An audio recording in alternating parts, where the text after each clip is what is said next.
হাম এবং এর লক্ষণ নিয়ে মৃতের সংখ্যা ১০০ ছাড়ানোর দিনেই শুরু হলো টিকাদান কর্মসূচি, যা চলছে দেশের ৩০ উপজেলায়। রবিবার ঢাকার নবাবগঞ্জে হামের জরুরি টিকাদান কর্মসূচির উদ্বোধন করেন স্বাস্থ্যমন্ত্রী সরদার মোহাম্মদ সাখাওয়াত হোসেন।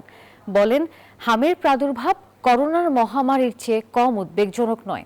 বজ্রপাতের মতো রাতারাতি হাম ছড়িয়ে যাওয়ায় বিগত সরকারের অবহেলাকেই দায়ী করছেন তিনি।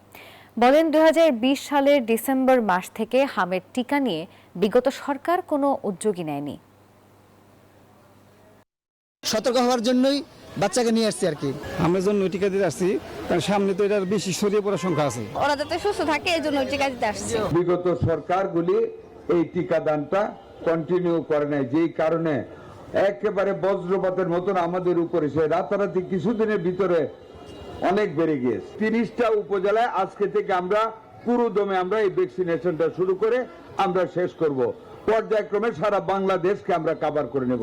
এই মাসের ১২ এপ্রিল থেকে আর ৭ দিন পর থেকে আমরা ঢাকা সিটি কর্পোরেশনের উত্তর, দক্ষিণ, ময়মনসিংহ, বরিশাল গ্রেটার এরিয়াতে ইনশাল্লাহ আমরা টিকাদান কর্মসূচি চালিয়ে যাব।